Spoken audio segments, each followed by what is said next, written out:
Greetings, APWU family. This is Mark Dimondstein, APWU President, and I want to welcome you back to our podcast, Communicating with You, the Member. And just as a reminder, you can download this podcast from apwu.org or Apple Podcasts, Spotify, or wherever you normally get your podcasts. Really glad you joined us. I'm going to touch on a few points in this podcast, and on a few of the points, I'm going to be joined by Legislative Political Director Judy Beard. But just as a summary, I want to give you a short update on negotiations for new contract. Also tie into that, there's a tentative agreement with the National Association of Letter Carriers. We want to talk about the success and the work that you all did on election mail, share a few election thoughts, and with Sister Beard, Legislative Director Beard, we want to talk about the GPO and WEP bill, Social Security Fairness Act, that's upon us, and then we'll close it out. So let me start with an update on negotiations. This is on everybody's mind, as it should be.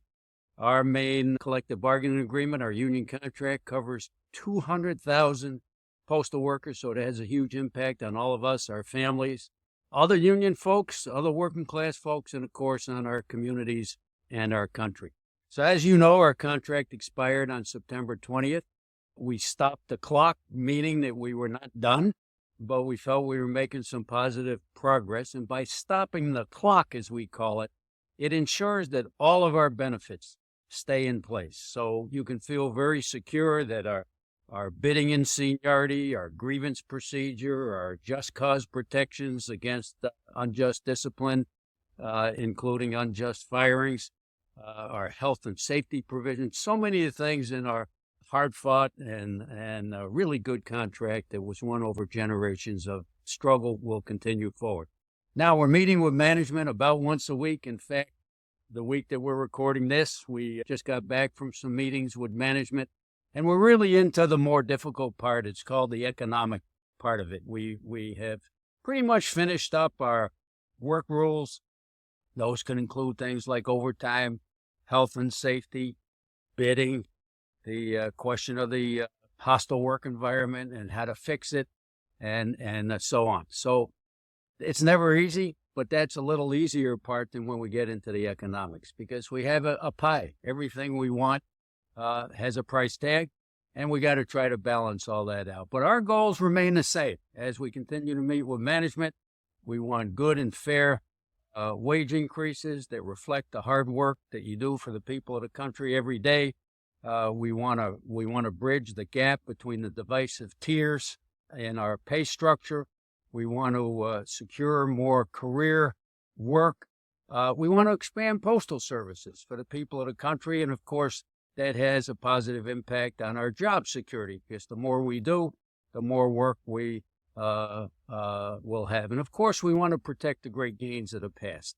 We have full COLA. We're the only postal union that still has full COLA. You saw how invaluable that was over the last 3 years with this galloping inflation, what we call greedflation, because the corporations lay to the bank as they raise prices. We want to protect our no layoff clauses. We want to make sure that we protect our 50-mile limit on excessing. It's no fun getting excess, but it's a whole lot better than getting laid off.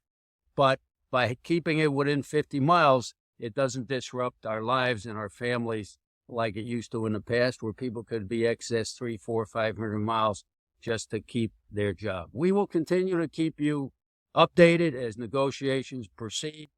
Keep in mind what happened last round of bargaining. It's the same kind of process. We stopped the clock when the contract did expire.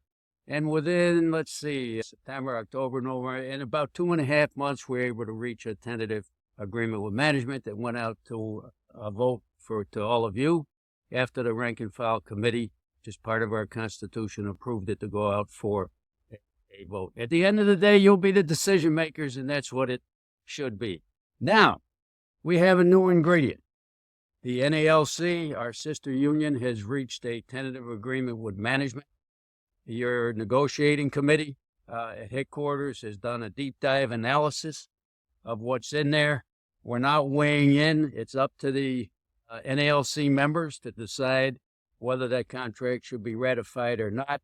But we're very cognizant that whatever one union does, since we don't negotiate together, and unfortunately we're not one union, that whatever one union does certainly has an impact on other unions that are in negotiations. And by the way, just as a reminder, we're not the only postal union in negotiations right now. The rural letter carriers are also in their round of negotiations. We try to share information with each other. We try to uphold the best standards, but what one union does certainly has an impact on others.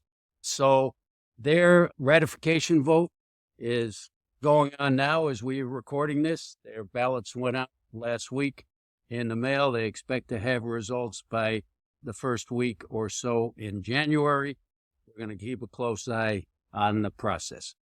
So that's the update there. We want you to all stay strong. You have an influence over negotiations. It makes a difference when you put that union gear on every Thursday and say we're union proud. Say it loud. We demand a good contract. We're united. It's very important that management sees that, and of course, talking to your coworkers about how important these issues are.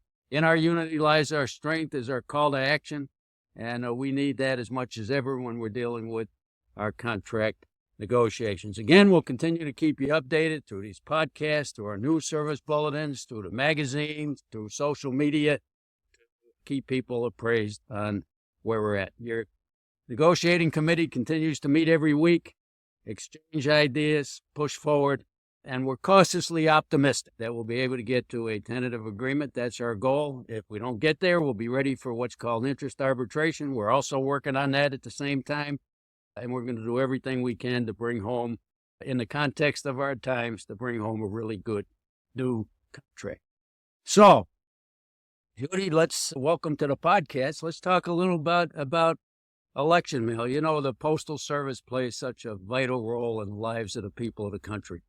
And one of the things sometimes that's underestimated is that role in giving people access to the ballot box, our cherished right to vote, our hard-fought right to vote. So I know you and your staff worked hard as anything to work with people in the field, our rank and file members in the plants, to make sure ballots move. You want to give the listeners some overview on how it went, some of the hurdles we may have had to overcome, but what the final outcome was? Sure. Happy to.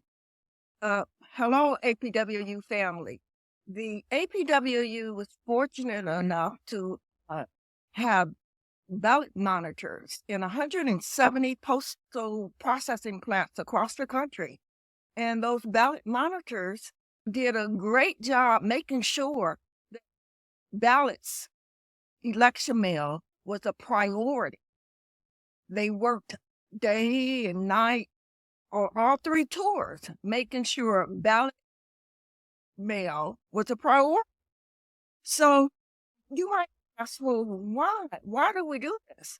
Because, of course, it's an important way to preserve democracy in this country, and it helps those that chooses to vote at home to spend more time strategizing on the candidates and ballot measures. And, of course, part of the country even allows people to track their mail ballot through the system. So it's a great way of preserving democracy. So we had about 170 facilities that we had ballot monitors, and they worked on all three tours.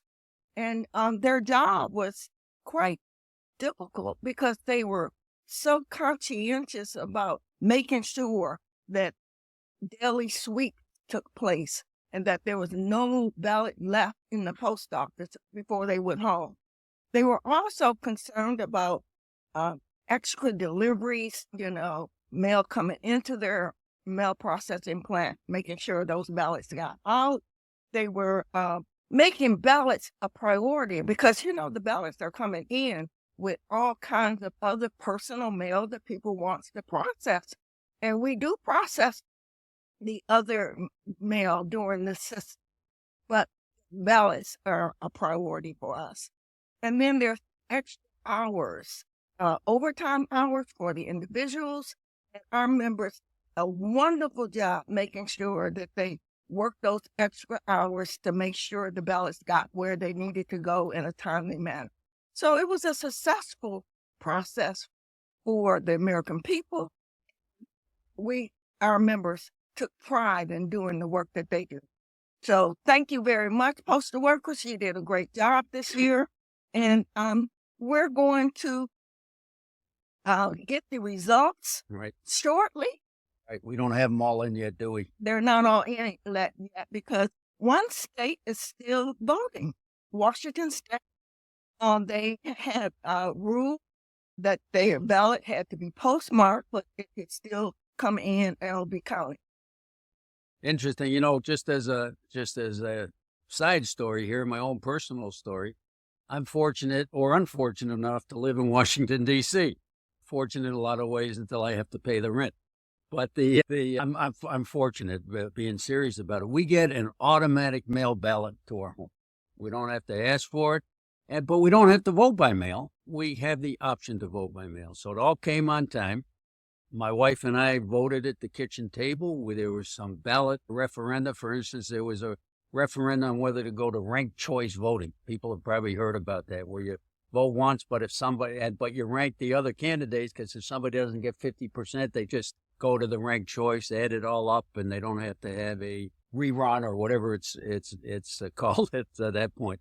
And so we sat there and discussed the referenda together. She voted one way, I voted the other way. And so it's a really great way to vote. She dropped her ballot in a drop box because we were getting a little close to the deadline because we had been out of town.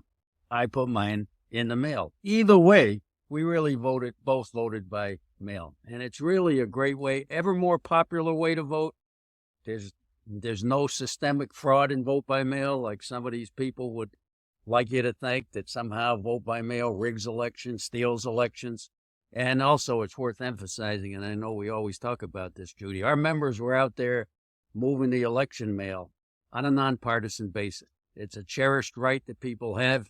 We weren't picking out ballots because they may have voted for this one or voted for that one. We were moving everybody's ballots equally, just the way it should be as part of our civic responsibility to the people of the country.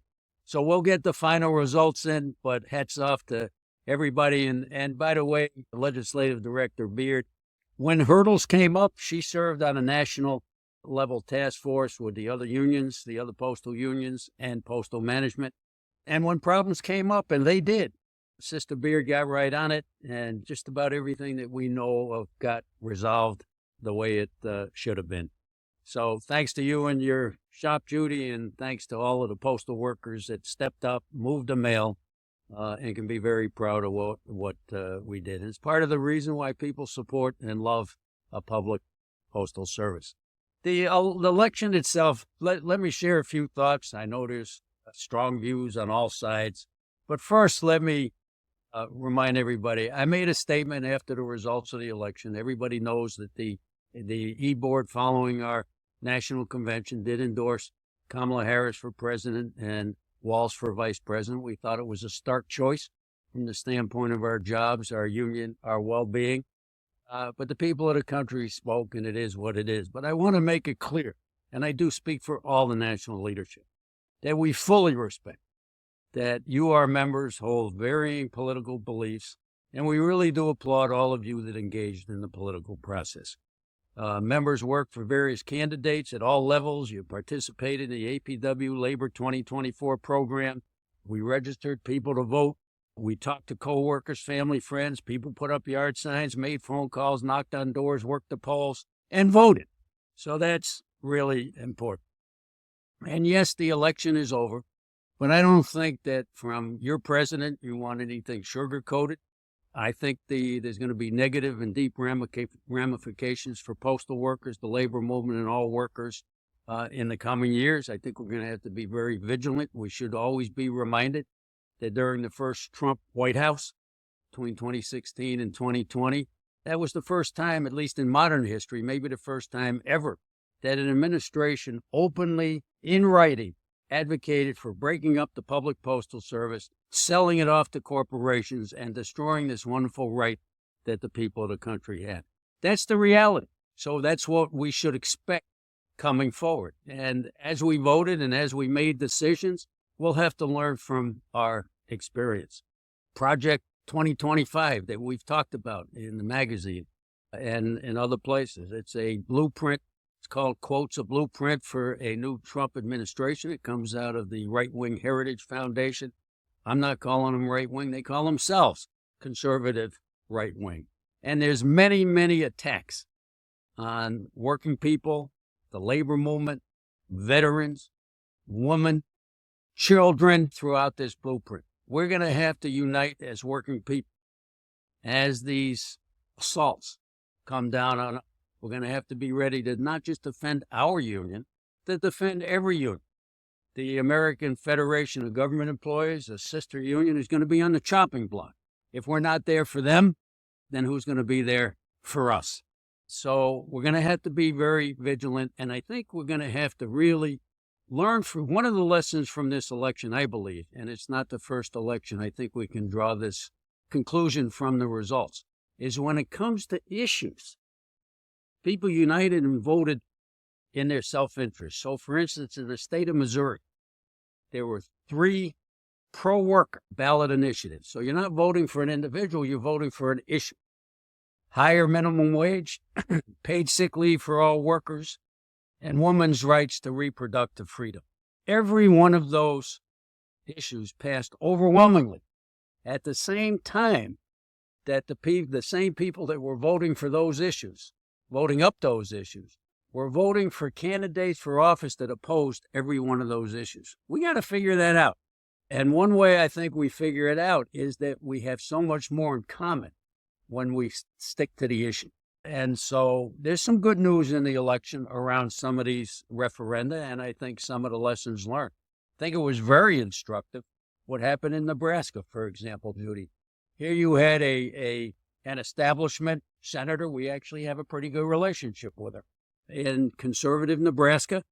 And we had a union leader from Kellogg's, rank and file worker on top of it, working on the workroom floor for decades, step up and run as an independent.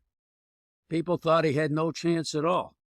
He ran really against both political parties. He said, look, I said at one point something like, Congress is made up of millionaires doing the bidding of billionaires. There's nobody like me, meaning a working class person who punches a clock every day in Congress. He almost won.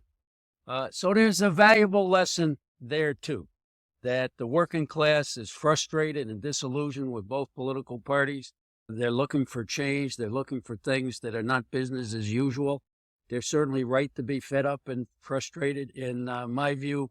And I think the Dan Osborne race in Nebraska, that was the Union Brothers' name who stepped up and ran, is very instructive on how we can break through some of this lesser and too evil, Tweedledum, Tweedledee process that we seem to be stuck in. So going forward, let's pull ourselves back together, pull ourselves back up, but be very, very vigilant against any assault on our union rights, our workers' rights, our voting rights, hard-won democratic rights, and let's unite as a working class to make sure that we can continue to move forward. So enough said on that. You can always read my article on the website, apwu.org. We're going to have more information in the next magazine. So let me switch gears to our legislative priority in the moment, because that's also part of the political struggle that's going on. And I think everybody knows it's a dysfunctional Congress, but we have a bright spot and a door open that we think we may be able to finally bring home a victory on what's called the Social Security Fairness Act. Did I get that exactly right, Judy? Yes. Social Security Fairness Act. And Sister Beard has been leading this charge with us, many of the other federal unions, public sector unions at the state level. But why don't you share, a lot of our members, Judy, have come in long after this change that took place, I believe, was in 1984? Mm-hmm. So it's a long time ago. What happened? Why is it so unfair? And what's our next steps on getting this over the finish line? Well, thank you for asking that question, because when we fight together, whether we were a retiree or if we're an active worker. If we fight together, we win. H.R. 82, House Resolution 82, is the Social Security Fairness Act. And many of our workers prior to 1984, was under a different retirement system than those that came after 1984. Ones before 1984 was under the civil service retirement system, and they couldn't pay into Social Security. It wasn't allowed. So because Social Security is so important to seniors, many of them went out and got second jobs, worked, earned the necessary quarters so that they could get a Social Security check. And all of those employees that did this were paralyzed by the federal government. They could not get their Social Security money that they paid into a system to get. And it's just criminal for the government to hold back money of people who earned this money. So the Social Security Fairness Act, H.R. 82, we've been fighting for this bill for about 40 years, certainly before I came to Washington, D.C. And me too. And we're fighting to have this bill repealed. And with little success. But this Congress, in the 118th Congress, on the 12th of November, the House voted to repeal this bill, H.R. 82, the government pension offset and windfall elimination. Repeal it, take it off the books so people can now start getting their Social Security, their fair share of Social Security. And now the bill is in the Senate. So once a bill passes in the House, it goes to the Senate. If it passes in the Senate, it'll go to the White House for the president's signature. So now our fight has been shifted to the Senate. But first, I'd like to, before I talk a little bit about the Senate fight, thank each and every member and their family members and their neighbors, because you have been making phone calls to the House of Representatives saying, pass this bill. You know, every time we put out an email or put a notice out in writing and call your member of Congress, you've done your work. You've made sure that your members of Congress understood how hurtful this bill is to postal, federal, and many private sector workers, police officers, firefighters, teachers. Teachers, right. So the bill is now in the Senate. So Judy, the if I can add too, so your example of people that took second jobs is right on. But you also have people like me. I didn't come into the post office till I was 33. That seems young now, but it seemed older then, okay? I had already worked in jobs and I had actually earned my Social Security quarters. So you have a lot of people that came in to the workplace in their 30s and their 40s, or after they retired from the post office, then went out and had other jobs that they paid into Social Security. And I've heard stories, if you can confirm them, where some of our retirees are getting 2/3 less on Social Security than they would have otherwise. Is that pretty accurate? Yes, and some of them, their Social Security earnings was eliminated in total. Entirely. And then the bill has something called GPO and WEP. Could you quickly explain the difference in those? Yeah, the GPO is the spouse of the person that worked and paid into Social Security. And they a benefit in the private sector, but This is if the recipient passes away. So yes. This is the survivor? Yes. Okay. And the windfall elimination provision is the actual worker who earned their quarters, received Social Security by the work that they did. They paid into Social Security, and they're now getting their fair share. And I just want to give a hats off prior to you going a little bit more on the Senate side. the Representative Graves from Louisiana, a Republican, Representative Spanberger from Virginia, a Democrat, in a joint bipartisan way leading this effort. And they've both been really terrific on it. And in fact, look, there's a cost to Social Security for this to go through. It's a cost that should be paid. It's fair. And when that cost came out and the Congressional Budget Office said if they pass this, it's going to cost so much, I think it was Representative Graves that said, this just shows you how much money has been stolen by the people that had earned these benefits. So we're not going to get thrown off and shouldn't get thrown off by the idea that there's a cost. This is a theft going on, and we're trying to reclaim that money that's been stolen. So let's talk about the Senate. We know the Senate calendar is very short, and if it doesn't get done in this session, well, we're now what's called a lame duck between the election and the new Congress, then it's all gonna die. It dies with the new Congress. So where are we at, and what can we do to get the Senate version, which is Senate 597, and I believe it's an identical bill. It's identical bill. And just so our listeners get a taste of it, I don't know if we talked about what the vote was on the House side, because it was really a strong bipartisan vote. 327 yes, and 75 no. There you go. And that'll really help us on the Senate. So let's talk about the Senate. Yeah, so the bill is now strongly in the Senate because it was brought from the House with great support.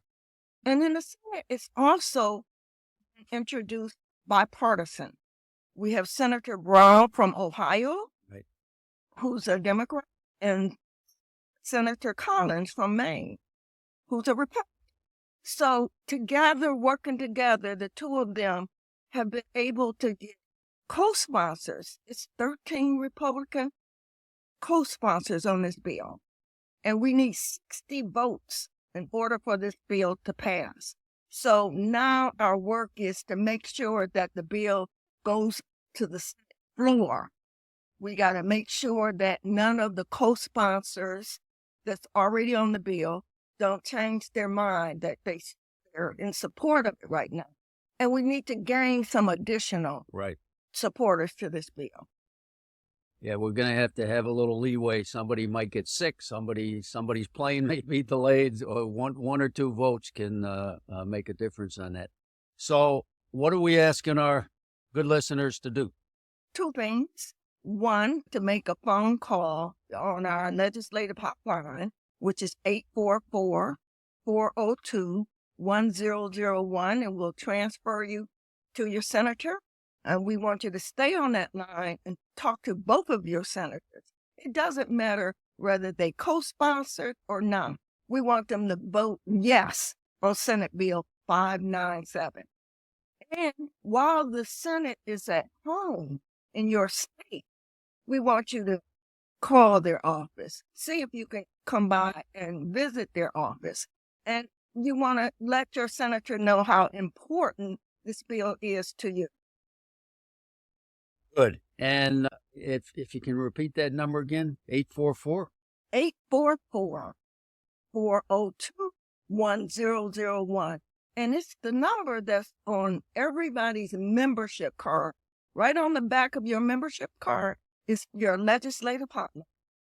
And part of the importance, I think, of people hearing from us now is the Senate leadership needs to make this a priority to get it onto the floor. The calendar is very tight, and it could easily disappear just in that, the sausage making that's going on, as they say, in the lame duck session. So the more they hear from all of you and all of us, the better chance we'll have of making sure it gets on the floor. And do remember when you talk to your senators, especially if you're talking to them in person, or you may see a key staff person back home that works out of their office. This is not just about postal workers. So it's very important for the senators to understand, yes, it is about postal workers. Yes, it is about federal workers. But as Judy Beard shared with you all, it's also about teachers.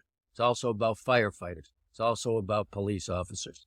And so it's very important that they know it's really a broad swath. It affects almost 3 million workers, either the recipients who should get better Social Security, the Social Security they earn, or their surviving spouses. So let's keep that going and see if we can bring home another legislative victory for the postal workers and the other workers who are deeply affected by this. And it's pretty simple. Right is right and wrong is wrong. And what happened in 1984 is wrong. And at least we can right it going forward for the people that have been so deeply affected. Just think about that. If you lose half of your Social Security or 2/3 of your Social Security, what that means in people's lives, their health, their ability to enjoy their retirement, their ability to travel, their ability to see the grandchildren if we have them more often, and the like. So thanks so much, Sister Beard, and thanks for all the great work. Just very quickly, I want to wish everybody, and I know Judy joins me in this, and the rest of our national officers up here at headquarters, want to wish everybody a happy Thanksgiving. We're recording this, about 10 days before Thanksgiving. And, we always give thanks. My family always gathers, and we give thanks for whatever we want to. Often, the wonderful grandchildren, our health, or whatever else, the jobs we may have. But let's also remember how deeply we should appreciate the fact that we have a union. It can always be made stronger, can always be made better. That's up to you, the members, and getting involved and putting your shoulder to the wheel. But think about how fortunate we are. Think about how fortunate we were to have a contract the last 3 years with automatic COLA compared to workers that had no COLA.